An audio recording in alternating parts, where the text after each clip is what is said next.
gonna happen? Ethan was crying over a Palestinian guy that was holding what was supposedly his dead baby, patting her on the back. Aren't Ethan's kids, aren't they like both less than 5 or whatever? For Ethan to have that response yet, 1,000,000% believable. That was super, super, super sad. Babies are like the most precious, awesome, coolest thing that you will probably ever make in your entire life, and they're not supposed to die. And especially to be holding one and it's not alive anymore. I assume the day before they were. I believe that when Ethan says he's right about that. He's holding her like she's alive, like he's just burping her or something. What do you say to people like Shapiro that use this as proof that multiculturalism doesn't work? I mean, multiculturalism does work. We just have to be a little bit smarter. People give up on stuff way too easily. The United States is like the coolest country that has ever existed, in my opinion. Not in every respect, but it's a really, really cool project. We should be protected against this weird anti-Jew shit in the US because our left wing is supposed to protect us from stuff like that. But they lost the plot when it came to criticizing minorities. That's the only issue that happened. We have to be able to like speak some uncomfortable truths and work through some uncomfortable problems and acknowledge some uncomfortable realities. We should be able to do that. But like people on the left are supposed to be, the progressive wing is supposed to be the kind of the safeguard of that type of behavior. But they just can't criticize minorities.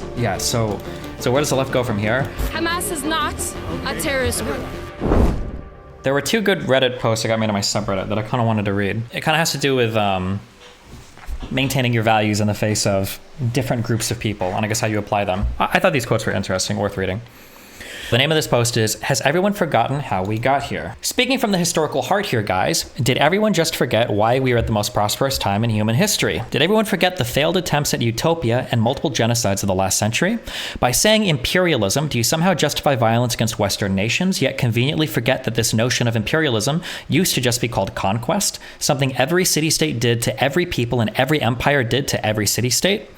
Tribes killing other tribes from Gaul to Mongolia, the Aztecs sacrificing their neighbors. Oh, but Europeans invented war and violence and racism and everything bad with humans. If only there was a single area that was responsible for most of the world's bloodiest conflicts and losses of human life. ... List of anthropogenic disasters by death toll. This is a list of events that have caused a measurable drop in the total human population. The list covers the name of the event, location, and the start and end of each event. Oh, these are the Mongol conquests right here. World War II up here. Now that's diversity. I walked away from religion because evolution was so damn convincing and you see it everywhere. So why then do people not realize capitalism won the game against socialism and communism? Why did the founding of the first modern democracy, the United States, spur France into a frenzy for liberty? Why did this ending of the French monarchy scare Europe so much that it collectively declared war on kingless France? Why did we evolve into freedom over and over again? Does nobody on the far left realize that liberty and freedom is something every human being from every time period can relate to? And all of a sudden, in a rather short amount of time, we have more of it than ever. Why does it keep appearing? From BC to AD, humans haven't changed, but we've changed the world. What the f*** are these names?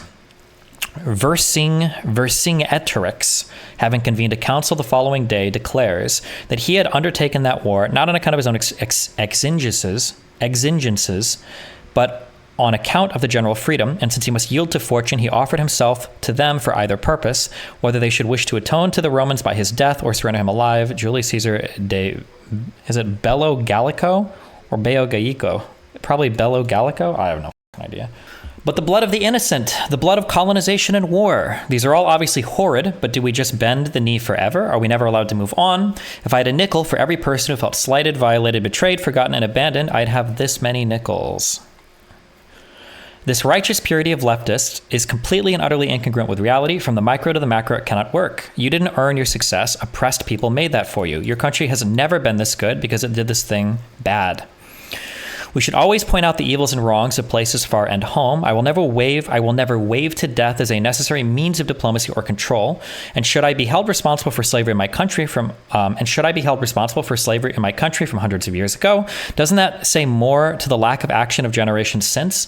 This is where the real arguments are to be had, that those right before us either failed or succeeded, and how we can do better.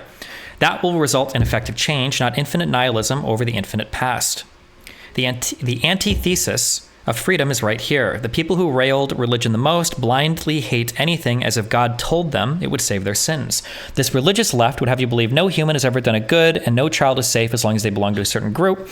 And actually, learning from history, we should realize that eventually that group will include you. I was done being a big conservative after the 2020 election because I saw the blatant hypocrisy on the right. If the Republicans lost the 2016 election, there would be riots. Then I saw riots exactly. Now again, I am flashbanged by hypocrisy, this time from the far left. The people who rightfully criticized questionable invasions, bad domestic policy, and policing has decided against denouncing murder as a form of political combat. I'm hopeful for the future, however, that people like Destiny Glaze and others exist to combat this, that the evil deeds the U.S. and the West have committed are not forgotten, but also put into context and not wheeled out blindly to fearmonger. A place to critically engage and examine all schools, all ideals, and horrible food takes. You'll find it here, and I'm glad to be. Yes, we did get here from the blood, sweat, and tears of yesterday, but we should use that to ensure the sun comes up tomorrow, not hiding it forever. Okay, that was cute. Sorry, I thought this was going to be more like historical or fact-based, but cute soy post, okay? My girlfriend is a hate group against her because she said it's terrible what happened in Israel. How do we not get radicalized? Please help. YouTube comments are popping off. Hasan should be treated the same as Nick Fuentes. True and based and real. Hasan taught me a new term to make the crimes against children more palatable. Baby settlers. What an I can't believe Hasan couldn't just disavow that. Do you think we should kill I think killing babies is good. Hasan, what do you think about that? Well, it's not very productive. But this dude just called babies militants. No, I understand. And there are baby settlers as well. But there are baby settlers as well. There are babies in the settlements. But the babies that killed were not. I know. Okay, so here's now that we established that. Yeah. No, hold on. Listen, I'm sorry that I care about it. I guess I'm just an emotional idiot. I'm not saying that at all. I perfectly understand why you care about it. But it's important to me. I think you should have him on to ask him. Because I personally disagree with this assessment. Yeah. And I think it's unhelpful and unproductive overall. Yeah, okay. But unhelpful, unproductive. I disagree because it's unhelpful, unproductive. Not because it's like mean or evil or bad. Just, unhelpful, unproductive. My girlfriend has a hate group against her because she said it's terrible what happened in Israel. There's a university group chat where they were talking about the war and to send messages of compassion to their families in Gaza. My girlfriend replied with, "It's terrible what's happening in Israel and Gaza." All the Muslims left the group chat, and after that, she got a message with, "You started a hate group against you with what you said." From the same person who got TikToks like, "There are no innocent Okay. Defending Hamas is like supporting the school shooter because he was bullied. Oh my God. This is a lore story. I won't be able to get too deep into this because I don't have the time. There was some book. I was talking to some girl who was like a crazy SJW or social activist, maybe you called them, way back when I was in high school. And there was a book that was written about, I think, like a school shooter or something. And I remember we got into a big argument because we were reading this book and she kept arguing about how like the school shooter was the most sympathetic person, or like this guy taking people hostages. I wish I could remember what this book was. And she was like, I don't think he would have actually killed anybody, but the jocks that beat him up afterwards or got the gun away from him afterwards were like, they were the real bullies. There are 9:30 and the Palestinian war will end today. Okay, hold on.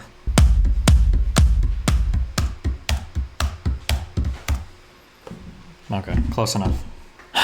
Why are Muslim refugees not welcomed by rich Islamic countries? In the case of the Palestinians, Egypt, Syria, Lebanon, and Jordan all let in hundreds of thousands of refugees, but all suffered because of it, which made them less willing to accept refugees in the future. Why? How did they suffer? I genuinely don't know, and I'm asking.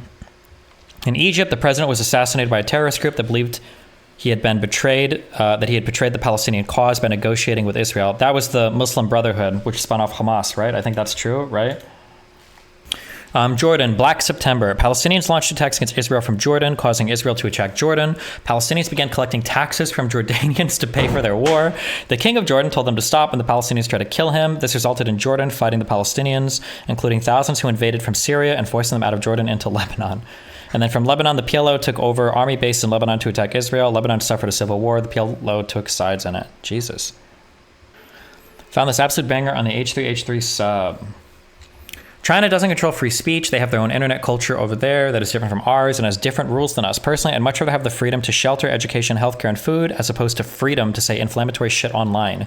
Xi is voted in democratically every time. If the people are dissatisfied with him, they will vote for someone else. And China is building up their army to prepare for the inevitable encircling and meddling of the West on their affairs. I'm glad they are building up their army. It's important to be able to protect the system that they are building. And Chinese expansion is always based in mutually shared benefits as opposed to our way of doing things, which is go in, fuck shit up, destroy, and leave in ashes. Oh, this was 21 days old. Why are you even posting this? But okay. In comments on this subreddit, I frequently mentioned Orwell and past incidents such as Trump, fascism, or the Ukraine-Russia war. It is, frankly speaking, pathetic that so many people's behavior are just utterly predictable and were predicted, or rather described, because people didn't change one bit in centuries in 1945. Orwell's notes on nationalism. Indifference to reality. All nationalists have the power of not seeing resemblances between similar sets of facts. A British Tory will defend the self-determination in Europe and oppose it in India with no feeling of inconsistency. Actions are held to be good or bad, not on their own merits, but according to who does them. And there's almost no kind of outrage. Torture, the use of hostages, forced labor, mass deportations, imprisonment without trial, forgery, assassination, the bombing of civilians, which does not change its moral color when it is committed by our side. The Liberal News Chronicle published, as an example of shocking barbarity, photographs of Russians hanged by the Germans, and then a year or two later published with warm approval almost exactly similar photographs of Germans hanged by the Russians. I read this correctly before. Russians hanged by the Germans, right? And then I think I read that right. Yeah, okay. It is the same with historical events. History is thought of largely in nationalist terms, and such things as the Inquisition, the tortures of the Star Chamber, the exploits of the English buccaneers, Sir Francis Drake, for instance, who was given to sinking Spanish prisoners alive, the Reign of Terror, the heroes of the mutiny blowing hundreds of Indians from the guns, or Cromwell's soldiers slashing Irish women's faces with razors, become morally neutral or even meritorious when it is felt that they were done in the right cause. If one looks back over the past quarter of a century, one finds that there was hardly a single year when atrocity stories were not being reported from some part of the world. And yet, in not one single case were these atrocities in Spain, Russia, China, Hungary, Mexico, Amritsar, Smyrna, believed in and disapproved of by the English intelligentsia as a whole. Whether such deeds were reprehensible, or even whether they happened, was always decided according to political predilection. The nationalist not only does not disapprove of atrocities committed by his own side, but he has a remarkable capacity for not even hearing about them. For quite 6 years, the English admirers of Hitler contrived not to learn of the existence of Dachau, I think, right, and Buchenwald. And those who are loudest in denouncing the German concentration camps are often quite unaware, or only very dimly aware, that there are also concentration camps in Russia. Huge events like the Ukraine famine of 1933, is it Dachau? I don't remember. Huge events like the Ukraine famine of 1933, involving the deaths of millions of people, have actually escaped the attention of the majority of English Russophiles. Many English people have heard almost nothing about the extermination of German and Polish Jews during the Sixth Present War. Their own anti-Semitism has caused this vast crime to bounce off their consciousness. In nationalist thought, there are facts which are both true and untrue, known and unknown. A known fact may be so unbearable that it is habitually pushed aside and not allowed to enter into logical processes, or on the other hand, it may enter into every calculation and yet never be admitted as a fact, even in one's own mind. What he wants is to feel that his own unit is getting the better of some other unit, and he can more easily do this by scoring off an adversary than by examining the facts to see whether they support him. All nationalist controversy is at the debating society level.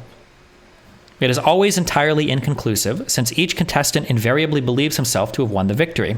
Some nationalists are not far from schizophrenia, living quite happily amid dreams of power and conquest which have no connection with the physical world.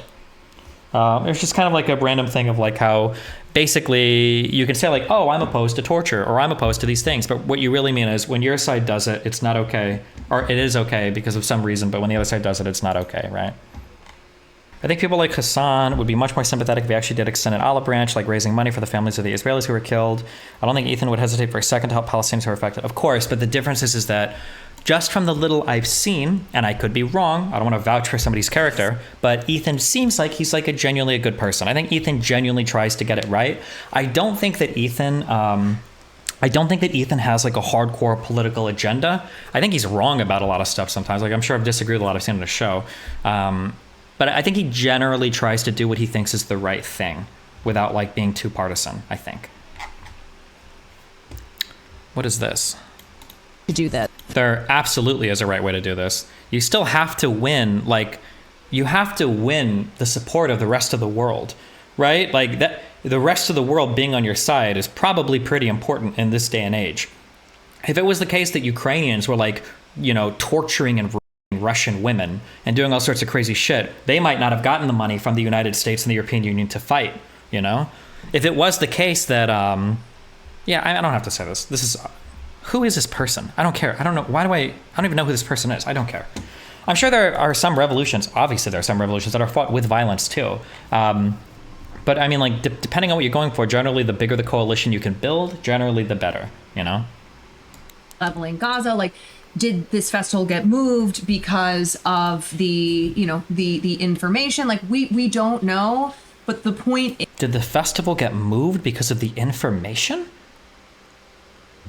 Hold on, I don't think this clip starts early enough. Is she implying that Israel knew there was going to be an attack and they put the festival close to where the attack was going to be?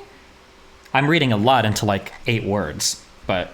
Leveling Gaza, like, did this festival get moved because of the information? Like, we don't know. But the point is, it's war is hell.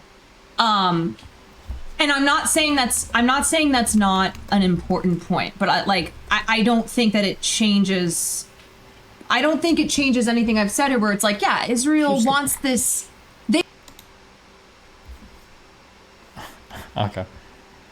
Why are we assuming that armed revolutions are more effective than peaceful ones? It doesn't make sense to me that the militarily weaker party would somehow manage to overthrow the stronger party through force. I don't know. I mean, it depends. I mean, people have kind of been quiet on Palestine for a while, right? It's not like we talk about it too much. So, but also it's hard because it's not like these are the Palestinians fighting. It's Hamas, which is a terrorist organization, which it represents a lot of Palestinians. So everything gets like very, very, very muddy here and trying to discern like what are the motivations, what are the goals. It's hard. Hoops and Huddlers. A students' union here in Toronto issued a statement referring to Israel as so-called Israel and Canada as so-called Canada. Is the charge of colonization a blank check to commit mass violence against the colonizers? Yeah, Canada's a lost cause. Canada is, I don't know. I'm waiting for Canada to like basically sell half its land back to the indigenous people, and then I have no hope for Canada's approach to like all of that shit is unbelievably stupid. I mean, you said it exactly right. It is the fact that there's this driving, relentless push to look only backward, as opposed to, only backward like 72 hours. Right. Sorry, but like as if this isn't about to happen. I just don't. The problem I have is that I've said it again. Right? Like as if there aren't about to be more murders.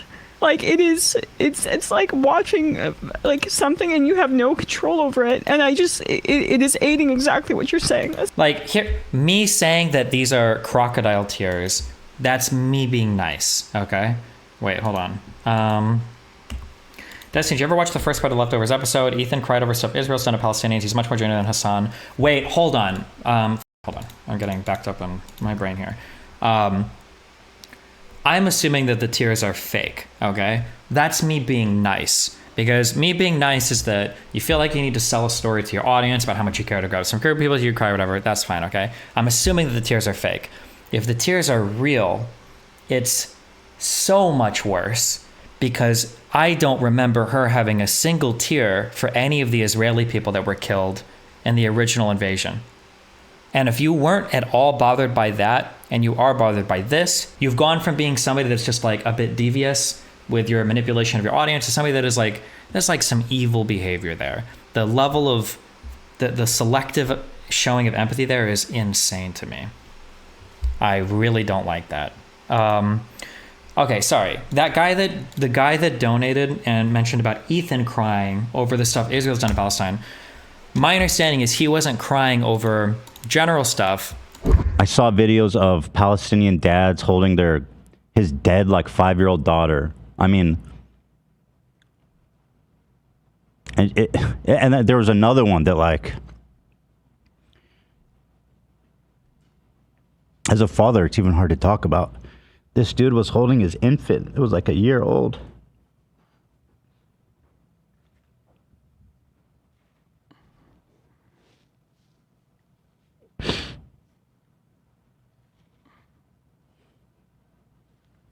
And he was like patting her on the back and saying like his final goodbye. I mean, He's holding her like she's alive, like he's just burping her or something.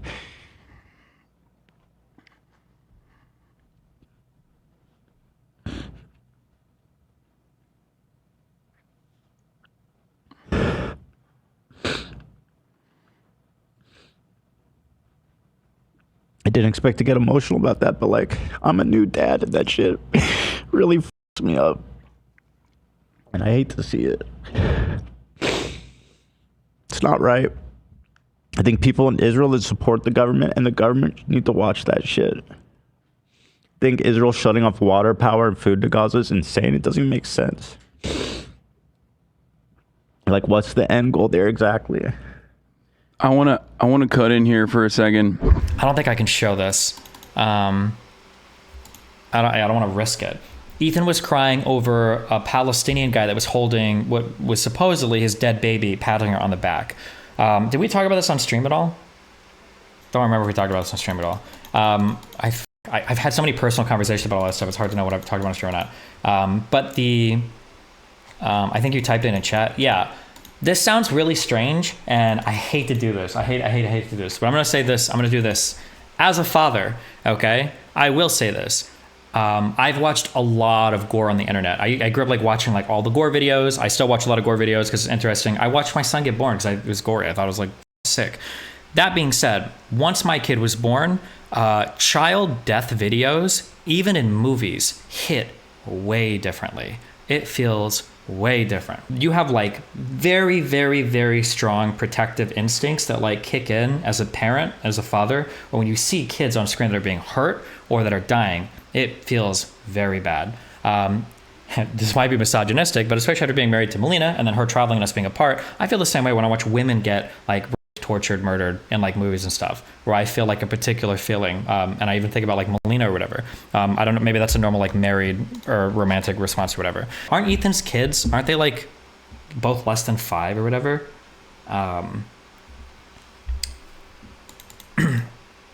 For Ethan to have that response yet to seeing the like dead child and the father holding it, 1,000,000% believable. I think anybody that has a child and watches that video, even for me, that was a pretty hard video to watch. That was super, super, super sad. Babies are like the most precious, awesome, coolest thing that you will probably ever make in your entire life, and they're not supposed to die. Your baby is not supposed to die. That should never, ever, ever, ever, ever happen. And especially to be holding one and it's not alive anymore, and you know, probably I assume the day before they were, that's just got to be the most excruciatingly, agonizingly, hopeless feeling in the whole world. So I believe that when Ethan says he cried about that. Hasan cried and laughed 3 seconds later. Yeah, I mean, like, without being weird, I don't want to get into the whole physiological response of crying, because everybody cries like a little bit differently. Like you can get like very emotional and teary and not like have like a full-on breakout. Like everybody cries a little differently. If I think Hasan is faking it, I just think it's because of the whole situation. It's not because I'm like doing a hardcore like physiological analysis of him and trying to figure out like what's, because sometimes you could cry a little bit and you're not having like tears, and other times you can have tears and you don't even look like you're crying. Like everybody cries a little bit differently, right? But dude, for all of these people, Hasan included, I'm pretty sure Hasan was literally, didn't he? No, hold on. There are a couple things I remember. One is, I'm pretty sure he made fun of Rittenhouse crying on the stand, okay? When Rittenhouse has 1,000,000 times more reason to cry than every single person watching me, and me included, okay? Because holy fuck, that kid was in an extreme situation. Let's watch Kyle Rittenhouse cry on the stand, talking about how he, murdered people and like acted out on his desires, which was to get legal kills. And I was cornered from in front of me with Mr. Zeminski. And there were 3 people right there. Take a deep breath, Kyle.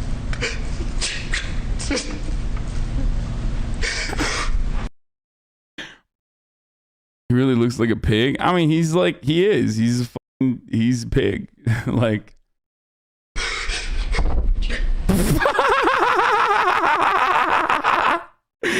Bro, That's hilarious, dude. Okay, dude.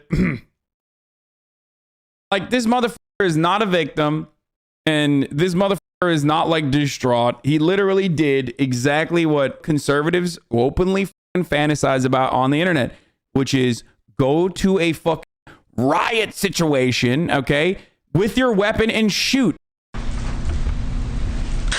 That's what I...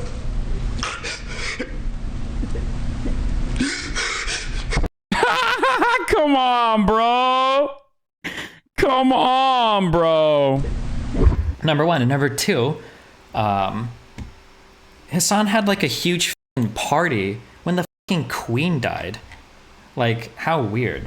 So, and then he mocked people that were sad that the queen died. So, she's been part of my life forever. Oh my God, he's crying! Yeah. What a fucking bitch! And, you know, you hope, but you appreciate that, you know. Yeah, I have a hard time buying into that shit. I don't know if anybody has links to that. We can watch those. Both of those were unhinged.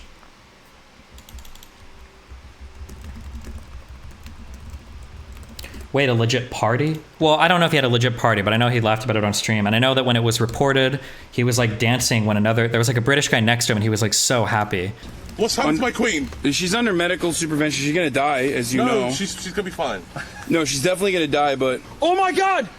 She did die! No, she didn't! The royal family's official Twitter account said the queen died peacefully at Balmoral this afternoon. The king and queen concert will remain at Balmoral this evening and will return to London tomorrow. Woo! Let's go! Get queen! Jesus pack watch! Christ. Woo! Smoking on the queen pack. Here, have some. Have some. That's my queen. Have some. That's my queen. Have some. Have some of the queen pack. He's having some. Like, it's like how am I supposed to... And I understand it's just like the queen or whatever, but like... I wonder how old is Hasan again? Wait, Melina wouldn't know. Fuck. Wait, Melina. Yeah. You weren't alive for Princess Diana, were you? Huh? You weren't alive for Princess Diana, were you? You don't know anything about her? I don't think so. Oh, okay. Or maybe 1 year or something like that? Okay, yeah, never mind. Or maybe I was like born the next year. Why? A lot of Americans cried when she died. I feel like, oof, maybe this is my Americentric take, but I feel like the whole world loved Princess Diana. That was super sad. Wait, but didn't she die like 97 or something? Maybe, yeah, I think it was in the 90s. But she was like, I think she was probably like the best PR that I think the crown ever had in like the past several decades because she was like the people's princess. I think she was one of the first people, I think, ever on camera to either hug or shake hands with people with HIV. Like, she was part of the people that were kind of like trying to lead the destigmatization of people with HIV and shit. She met the staff and the 9 patients and shook hands with them all. For the duration of the visit, the patients moved from their usual beds to side rooms because they refused to be filmed or interviewed. Only this patient agreed to a still photograph with the princess, and then only with his back to the camera. But a male nurse on the ward, Shane Snape, who is 28 and is himself HIV infected, spoke out to her about the myths surrounding AIDS. And the mere fact that she shook hands with the patients and myself, the lead up to Princess Diana coming was, will she or won't she wear gloves? And she didn't. I mean, I believe she wouldn't, and she's lived up to what I believe. And I think she tried to do like a lot of that type of work, and then she died in a car accident that yeah, some people think was an assassination. I don't know how true that is. Did she die in Paris? I don't know where she died, but it was a car accident, yeah. I think she died in a tunnel in Paris. Yeah, in a car accident, yeah. Mm-hmm. Rip. That's crazy. Yep. That's going to be us one day when I'm driving.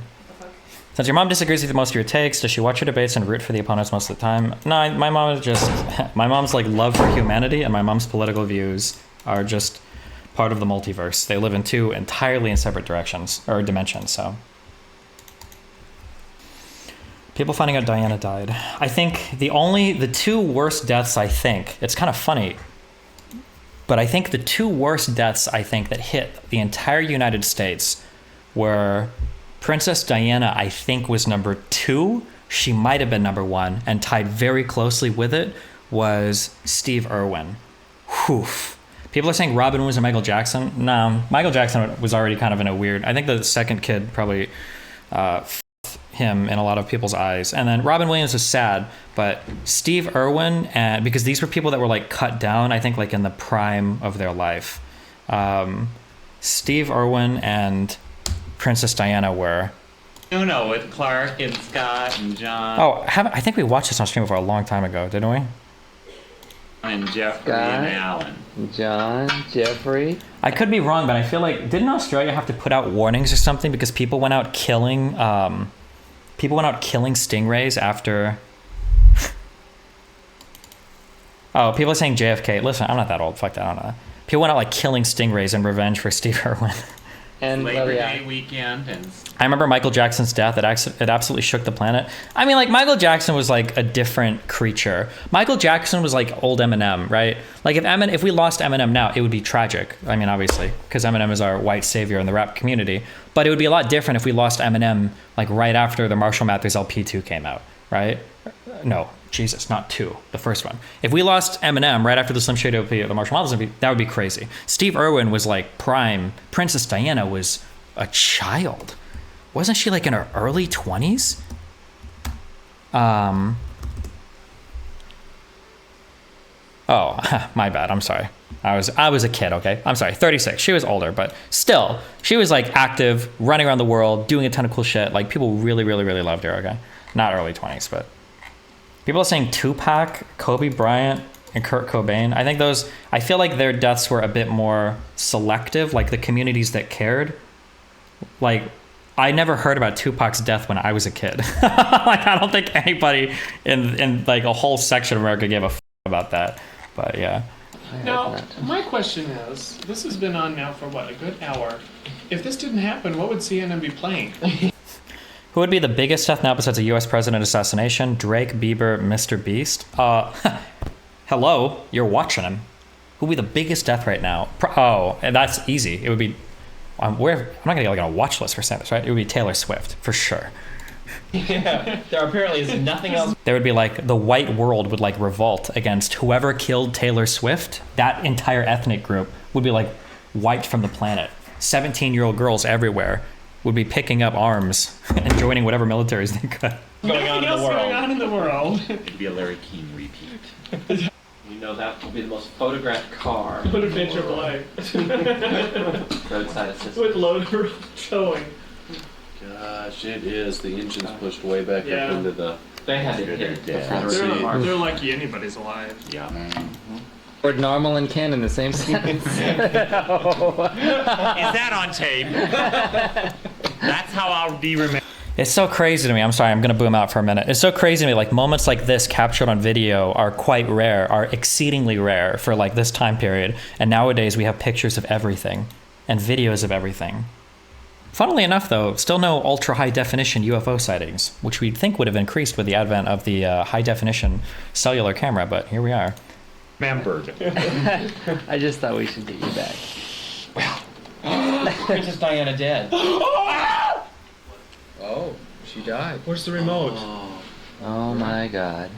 Oh my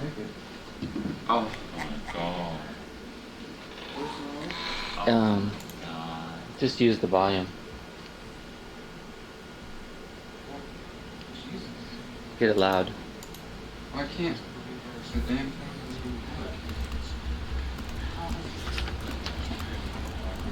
The briefing room where you're gathered. How did you find out who told you?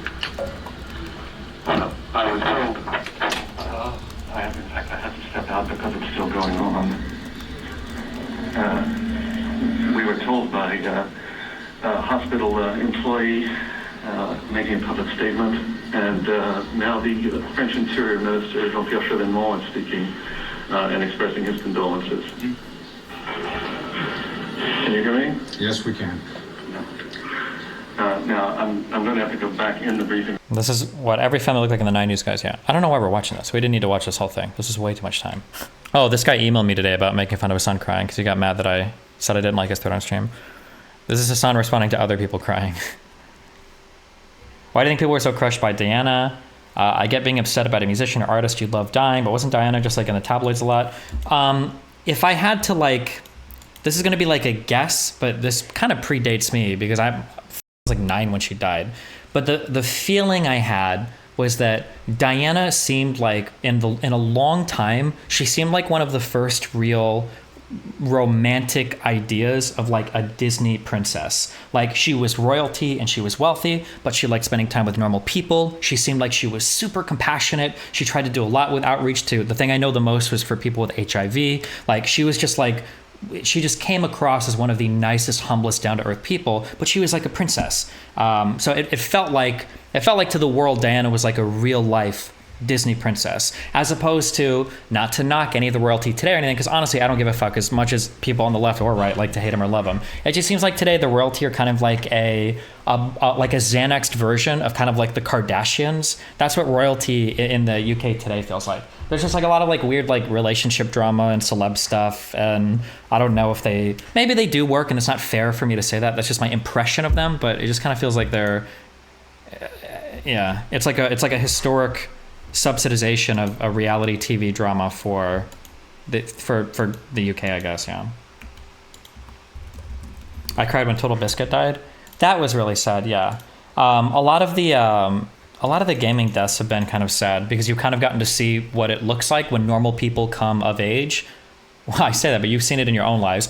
Well, do you? Because I don't know if you guys use Facebook anymore. I don't know how much millennials do, but like it happens when you hit your 30s that you start to get into an area where a couple of your friends probably start dying. Not like everybody, like when you're in your 60s, 70s, 80s, but like a few friends will die from certain things. And I feel like your 30s is when you first start to get a real taste of kind of the mortality, because it's not so young that it's tragic. Like 17, 18, 19-year-olds, people dying in high school is like tragic. Early 20s is like, oh, these young adults. By the time you're in your 30s, it is tragic and it is sad, but it doesn't hit the same. So there's like a weird kind of normalcy, like somebody dies and we get over it in a week and it's whatever. But yeah, I know it's a slightly different feeling. I bet it probably even changes more when you hit your 40s, 50s, 60s, 70s, yeah.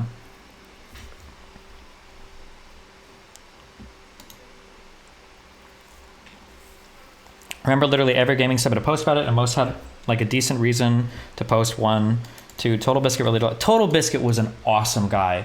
John, because I'll use his first name to pretend that I knew him better than I did. No, we talked a little bit. I wasn't close friends with him, but he was a really cool guy. I remember when I did that tournament, when I was trying to host the Destiny 1, the StarCraft 2 tournament that I did. He was, of all the celeb people that I reached out to help me organize anything, he was one of the most down-to-earth people. And he helped me. I remember there was one day where I was super fucked with that, and he helped me a ton, and it was super. He was a very like masculine man, like handle shit, very stable, very, very, very cool. And I'm not just saying that, like I have no problem. He was like, he could be unhinged sometimes online. I'm not talking nice about somebody because they're dead. Fuck that. I'll shit talk anybody. But no, he was a really good person. Like it's kind of sad. What is that stupid song? Only the good ones die young. I mean, there's a lot of bad people that die young too, but it was pretty sad when he died. Yeah, it was tragic. That's tragic. As big as he was, everything going on, as nice as he was, as much as he helped everybody. Yeah.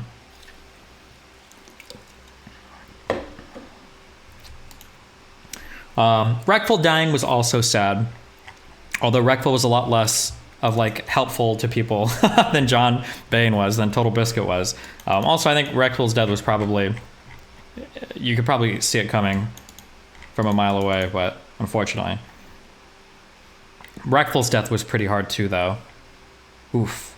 I wonder if there were any other people that killed themselves after Wreckful died. I'm so curious. Because I wonder how many people in his fan base, if you would have been a depressed person watching that and then Wreckful kills himself, I'm surprised. I wonder if it set off like a few, but maybe they were just never traced back to it, or maybe nobody did, which would be good, but geez.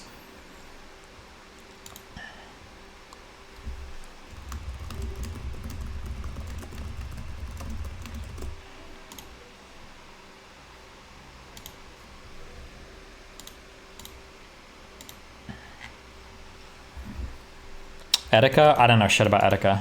Apparently he suicided, which is sad, but...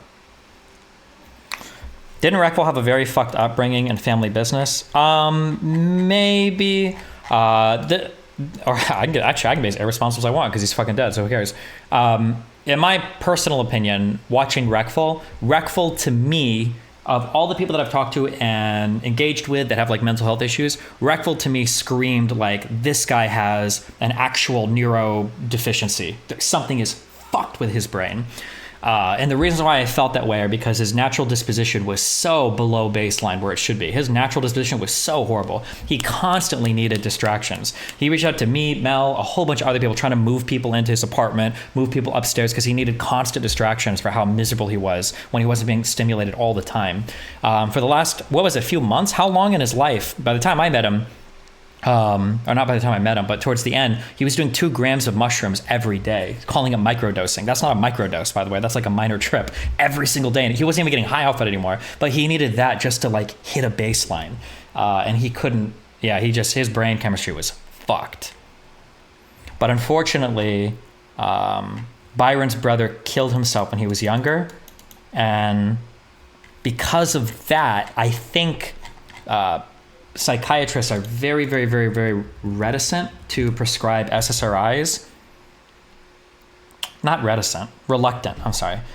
People are reluctant to prescribe SSRIs because his brother was on SSRIs and killed himself, but I think Reckful probably needed that. He needed some fucking Lexapro or whatever the fuck to balance that dude's brain out, 1,000,000%. Destiny, that day, a lot of streamers ended their stream early. Everybody saw it coming, but nobody's ready for it. No, nobody knew he was going to kill himself on that day. That's not true. No shot. No shot. That's romantic, though, but no.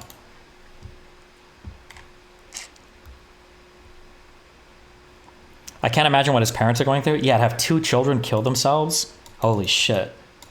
Can't you just not tell that to a psychiatrist? I mean, if they're prescribing you drugs like that, they're going to ask for a chart. And the chart is going to, and when you're doing a chart, that's going to include family history. And a contraindication to prescription of SSRIs is going to be pre-existing conditions in the family or pre-existing negative interactions with that medication. And suicide is a pretty big contraindication to prescribing an SSRI. So, I mean, yeah. Jeff in Control Robinson dying so suddenly was sad. Yeah, Jeff's death was really sad because that was going to be a banger D&D campaign. I feel like Jeff's death was really sad because it was just like a life's not fair moment. Jeff got a second chance at life because he was it on an airplane? He had DVT, I think, deep vein thrombosis, which I think is a blood clot that forms away from the heart or brain, I think. I think it formed in his leg. But he was able to get to the hospital. I think they broke it up. He was okay. And that was like the moment that he turned his whole life around in terms of diet and everything. And that guy lost. Bro, what did he lose, like 100 pounds?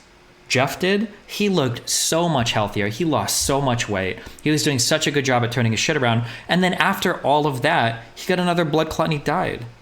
Like, that's so insane. That's so horrible. That's such a horrible thing. It's just like so not fair, you know?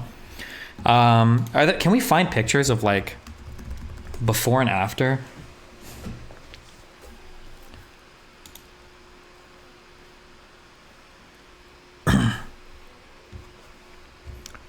I want to say at one point he weighed like probably 300 plus pounds. He was strong. But then he lost so much weight. I don't know if we're gonna be able to find like later pictures or whatever, but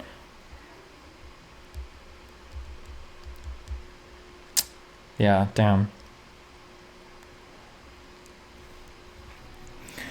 Cardiovascular complications, cancer, and mental health have to account for like 99% of deaths. Probably pretty high. I think cardiovascular is the leading cause of death in the US, cardiovascular disease. Oh, geez. Oh, these.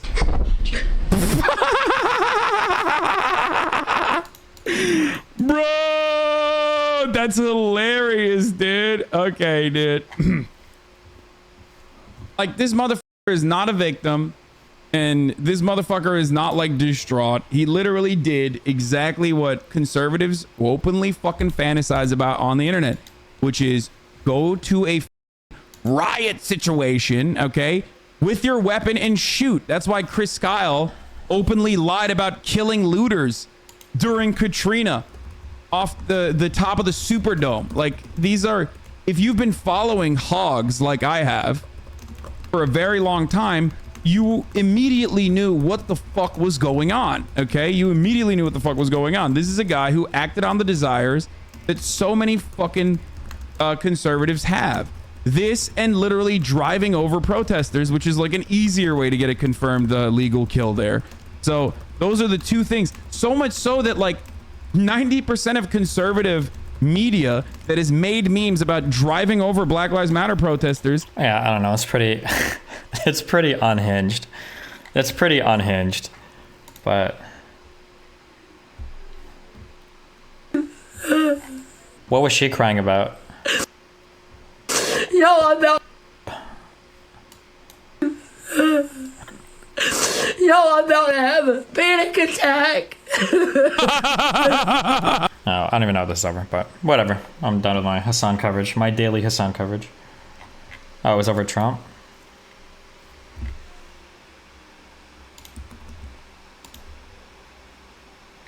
Do you feel like you learned a lesson from the fact that Reckful needed meds he didn't take, but you are taking meds you feel like you didn't need till recently?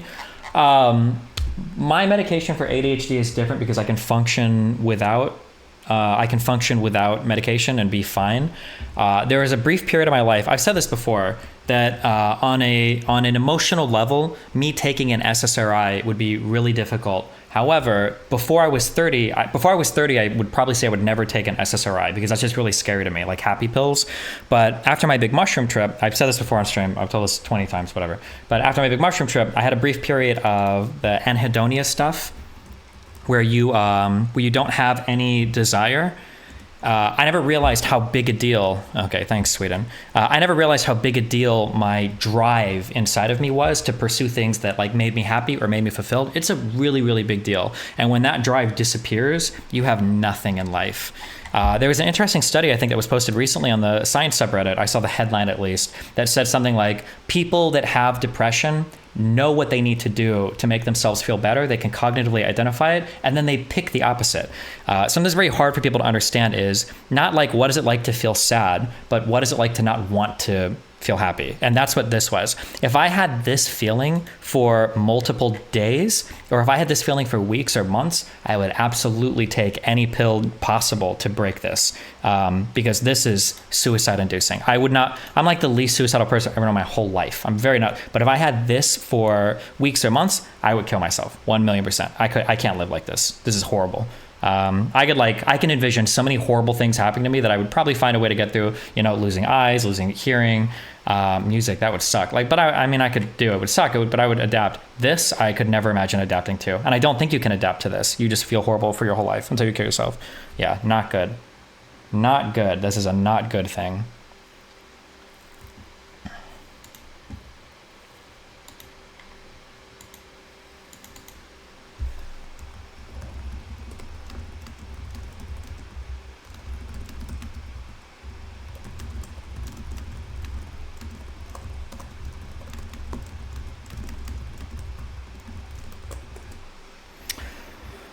Here's Jeff right after he won a Warhammer tournament just before he died. 27 hours of Warhammer, 40k later, and the biggest one of my life. I'm the Bay Area champion, beat the #1 ITC player, and truly a world-class player, and Jim Vessel to take it. Emotionally, mentally zonked, but super pumped to have accomplished this. Oh, here he is. Oh, look at him. That's so cute. Well, he went out on a high note at least, I guess.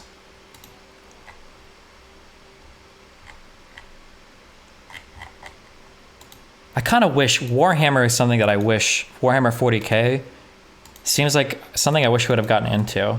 It feels cool that you can have collectibles and get them custom painted and then play with these pieces in a strategic game against each other. It seems like a really cool get up. I hate that I've thought about this. It's probably good. But I kind of wish I was into collectibles now since I'm rich and I could buy crazy shit.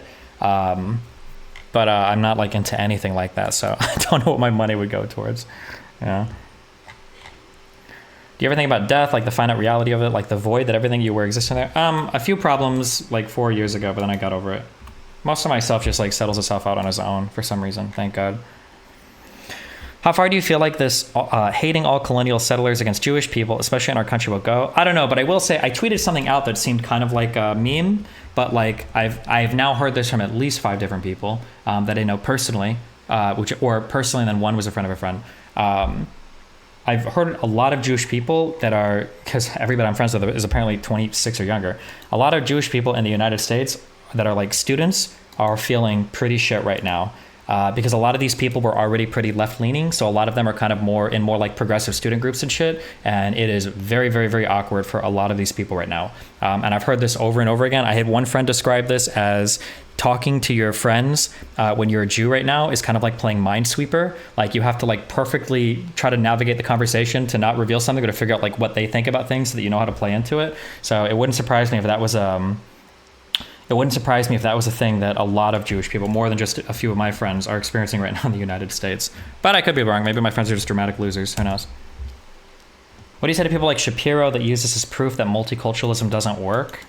I mean, multiculturalism does work. We just have to be a little bit smarter. People give up on stuff way too easily. The United States is like the coolest country that has ever existed, in my opinion. Not in every respect, but it's a really, really cool project. And people are always so quick to throw in the towel whenever there's like a little bit of problems. We should be protected against this weird anti-Jew shit in the US because our left wing is supposed to protect us from stuff like that. But they lost the plot when it came to criticizing minorities. That's the only issue that happened, is people on the left are toothless when it comes to criticizing people that are darker skinned than them, and we have to get over that. We have to be able to like speak some uncomfortable truths and work through some uncomfortable problems and acknowledge some uncomfortable realities. We should be able to do that. That's supposed to be like, yeah, that's the only scary thing. Like, people on the right are never going to call out, well, they might call out anti-Semitism if they're super Jew friendly, but like people on the left are supposed to be, the progressive wing is supposed to be the kind of the safeguard of that type of behavior. But they just can't criticize minorities. So where does the left go from here? I think a lot of people, my guess is going to be, is that a lot of people are probably having a wake-up moment on the left where they're kind of looking around and they're like, okay, this might actually be a bit too far. That's why I made that one tweet about about like welcome your new leftist friends that might be a little bit more liberal today. I think a lot of people are probably waking up to that. There's still going to be like, obviously there's still more of a fight, and there's going to be people that are, there's going to be people that'll keep getting radicalized. It'll get worse before it gets better, but bro, this fucking tweet. Sniper Wolf cribbing and other content creators and doxing their homes. This is just wild. Let's talk like adults at Jax Films. She put this on her Instagram story. Jesus.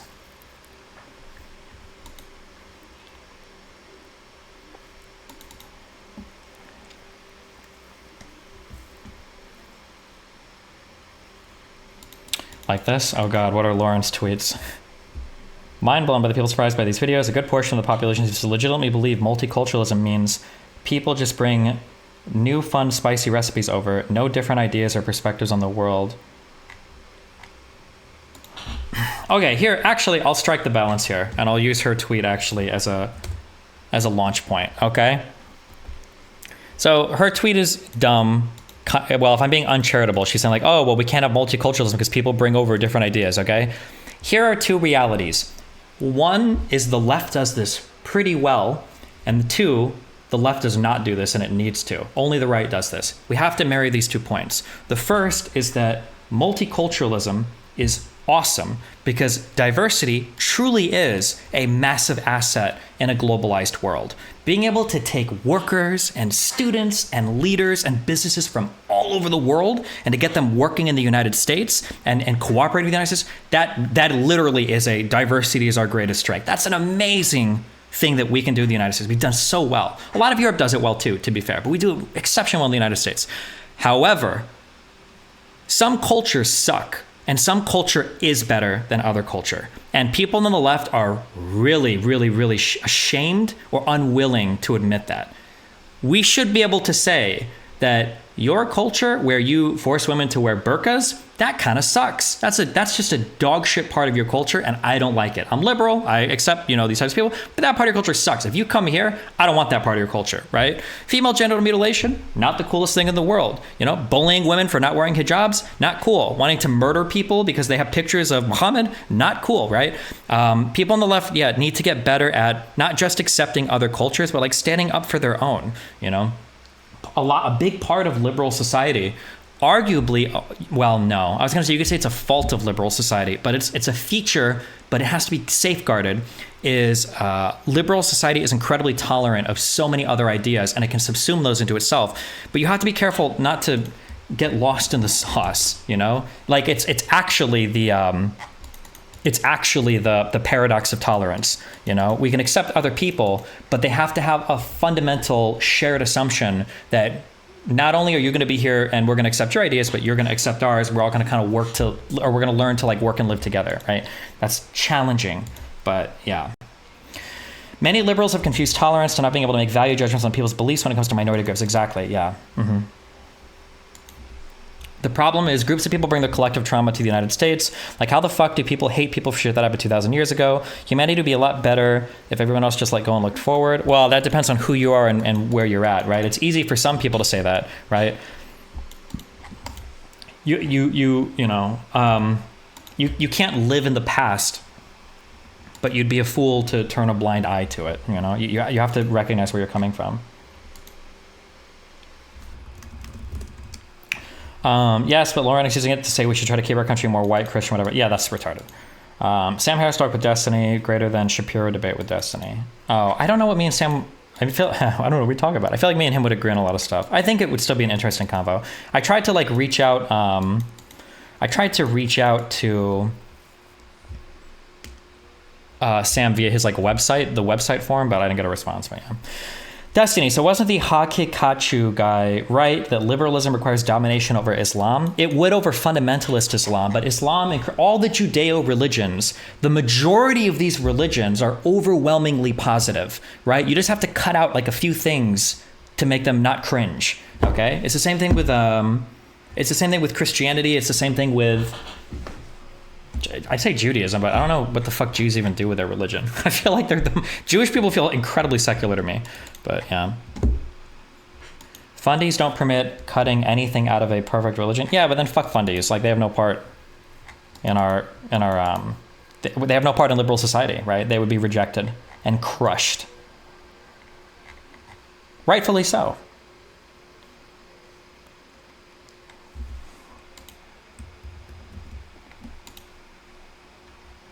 What do you say to Israel supporters that think there isn't anyone to talk to in the Palestinian side? They say every offer was refused without counteroffer on the Palestinian side for a two-state solution. If I was at home, I think we would do... if I was at home, we'd open up Obsidian and read through a lot of these different peace deals. I think I might still do it when I get home, assuming there's still like buzz around this, depending on what my Ben Shapiro topics end up being. Because I think it'd be worth it to look at what were those deals and why were they rejected. But there were peace deals that were laid out, but I do believe they were rejected. I feel like some have been rejected by Israel and some have been rejected by Palestine, but yeah. How did you not install it yet? I haven't installed on this computer. It's just annoying to work on like two really small monitors when my PC is like a little bit laggy and I have to keep refreshing all three of my chats so they don't cause memory leaks and like, yeah. I have it installed though, I mean, yeah, and on my phone too.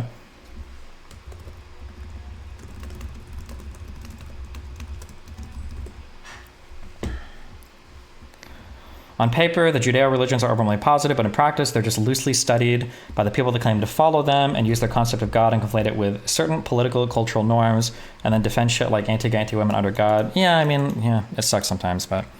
Not religious, ethnic Jew with Jew name here. On Friday the 13th, a woman asked me on a date, then posted pro-Hamas shit, then flamed me for like an hour the next day after ghosting me. I was pro-Palestine all my life, now more neutral, but I guess trolling Jews on Tinder is a W for Palestine for these local women. Okay. You go to Vegas next, then DebateCon. I go to Vegas on the 19th with Melly Mel, and then on the 24th, I fly back to Miami, and then I probably go to DebateCon. I think on the 1st, I'm flying to Nebraska, because I want to watch that Five Nights at Freddy's movie with Nathan, and then I go to DebateCon, and then I come back home. It's probably just going to be like mainly like research streams and stuff.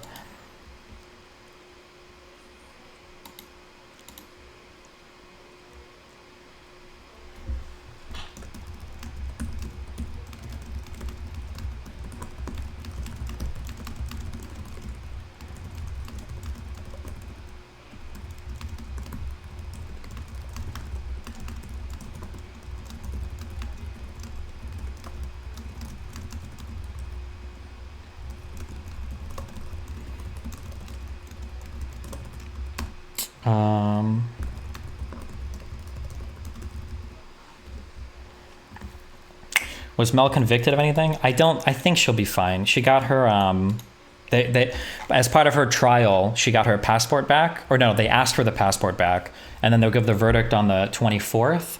But we asked for the passport back early, and they gave the passport back after a week of deliberation. So I feel like that probably bodes well.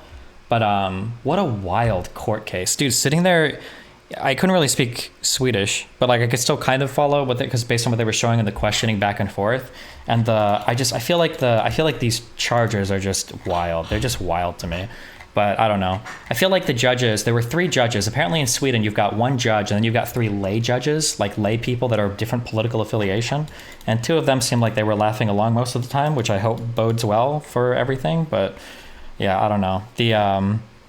That whole trial thing was wild. It was just wild to me. What would the crime be? The crime had to do with like bookkeeping fraud that like in 2021, because Melina didn't like write herself out of the country or account for her taxes well, that they say that she was like trying to commit fraud or avoid things. Destiny, ignorance of the law isn't wild.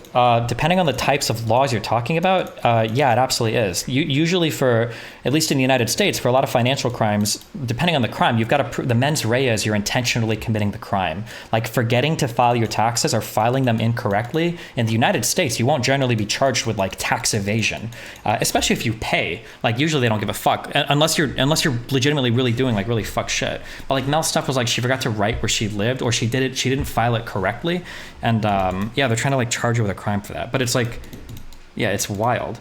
Because like the prosecutor would just say things like, don't you know that you have to do this thing when filing your taxes? And Mel's like, I don't know. I was like 22 years old doing like international like immigration to the United States and taxes and everything at the same time. Like how like would any reasonable person be expected to know these things in Sweden? And I don't think the answer is yes to that. But I mean, ultimately the jury will decide, I guess. Yeah.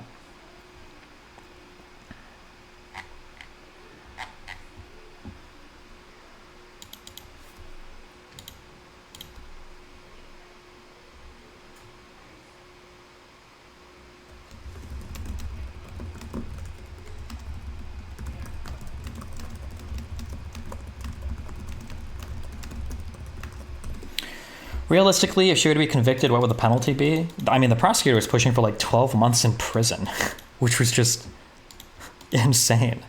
Yeah. But like the lowest penalty would be like a fine and some like service work or something. I don't know. But the, yeah, I don't know. I felt bad for Mel because like when we were going through this whole process, like a year ago when they started asking questions, I was like, this, like, none of this matters. We've paid all your taxes. They're not going to do anything. Like, as long as you've paid them, they shouldn't care that much. It's not like you're like, yeah, but apparently I don't know, dude. Sweden is wild. Okay.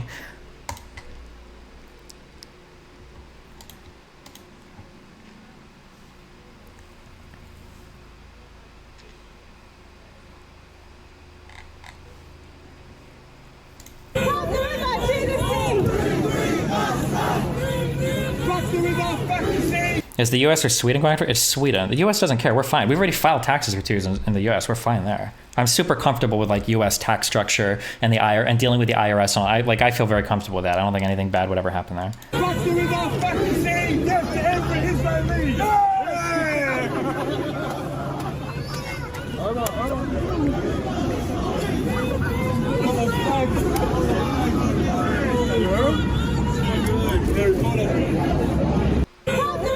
This is insane.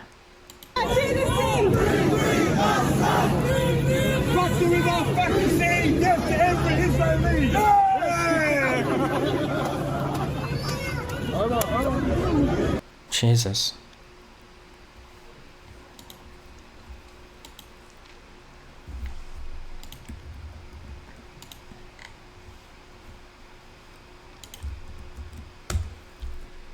Listening, I think sorry, one more Hasan obsessive comment. I think the craziest thing about that Hasan Ethan talk was Hasan saying that like, oh bro, like who cares what people on YouTube say that have 1 million plus subscribers? And then it was like, bro, who cares what a man on the street says? Like, and then it was like, bro, who cares what a speaker with a megaphone in a crowd says? And then it wasn't until the very, very, very end. And the very end, when there was a whole crowd of people chanting "Death to Jews" or whatever, that it sounds like, okay, that's definitely bad. That's too far. I'm like, that's when it becomes wrong to you? Like, Jesus.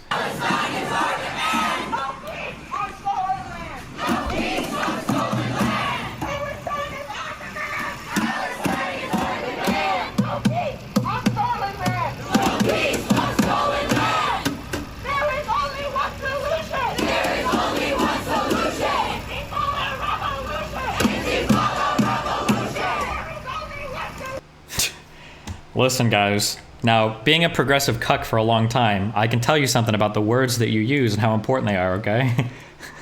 I feel like anything involving Jewish people where you describe it as a one solution is probably not a good look. Bro, I can't imagine how cucked all the groypers and all the far right people feel watching this shit, and they're like, what the fuck? Why are these guys cool to do this? Why do we get in so much trouble?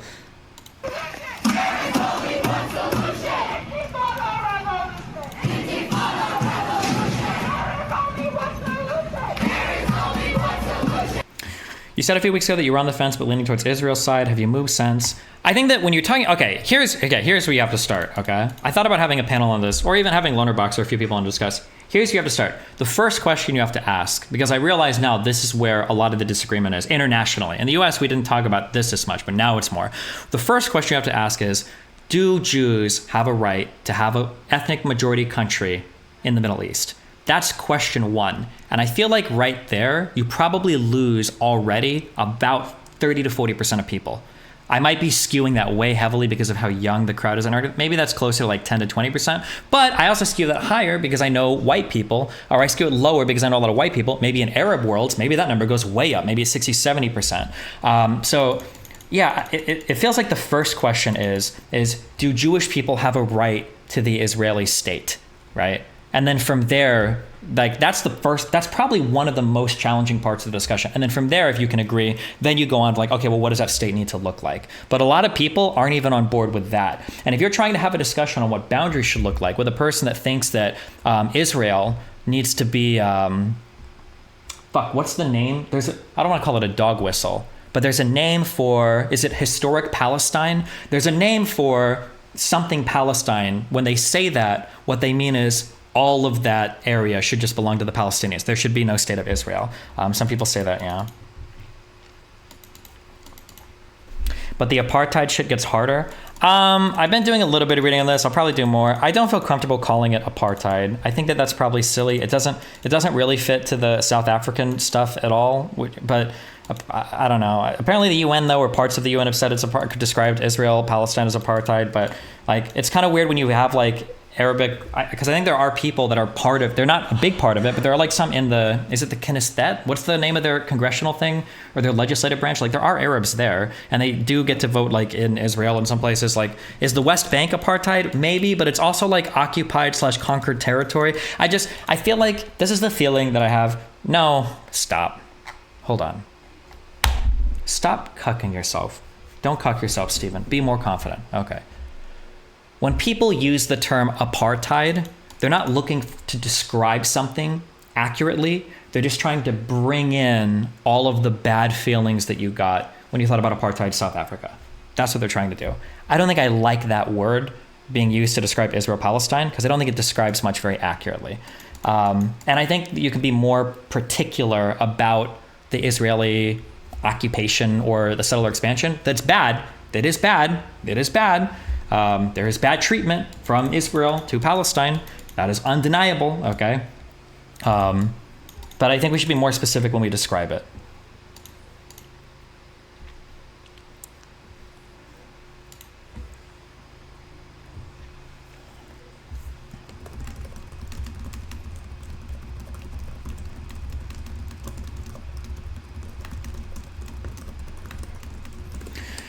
What is the argument for Palestine having a right to that area? They had rights to that area, I guess, under the Ottoman Empire, like prior to Israel being there, basically. That would be their argument, so.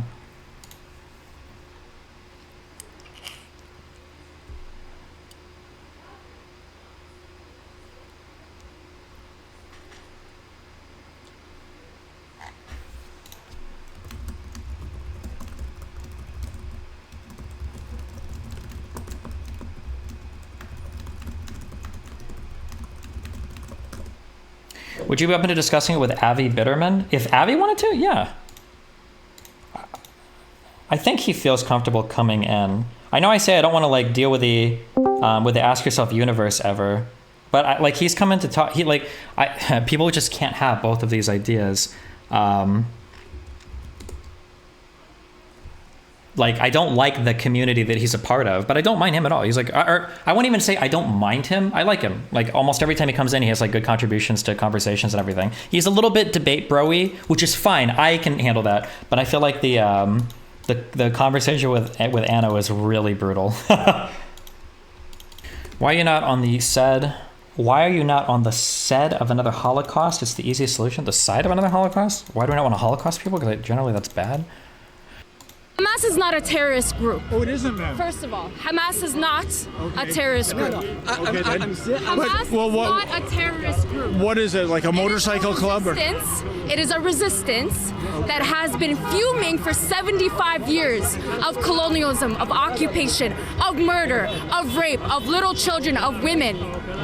That's what they are. They are resistance. Do you think Canada is a colonialist country too? Everything that they do is justified. Including what happened last week? Every single thing they have done is justified. Ma'am, there were children murdered, there were babies beheaded. Babies beheaded, really? Please educate yourself. Please check the news, because as a news reporter, you gotta check the fucking news, because they... One of the, here's a heuristic that is incredibly accurate, almost 100%. Anytime you're talking to somebody and they say, educate yourselves or go read more or whatever, it's because they don't actually know. It's like the biggest cop-out in a conversation ever. Said that shit was fake, okay? Multiple times.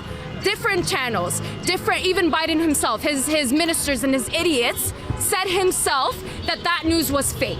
So, there's no 40 beheaded babies. And there were no 1,300 deaths in Israel? There's no evidence. There's no photos whatsoever. Hamas is a Muslim group. They would never do that because it's against Islam. That's number one. Is that even true? I feel like a lot of people have waged war, like in different jihads or something. I feel like you have authorization or justification to kill people that are types of non-believers or whatever. I'm pretty sure you're allowed to do that, but okay. And that's something that they showed. Do you really believe that? There is evidence of Israeli women saying that they gave us water, they gave us food, they gave us a place to sleep comfortably. They gave us clothes. They got them to cover up out of respect. This is actual women having interviews talking about when they were hostages or when they were taking in, when Hamas members were coming into their house. These are actual Israeli women saying this is how they were.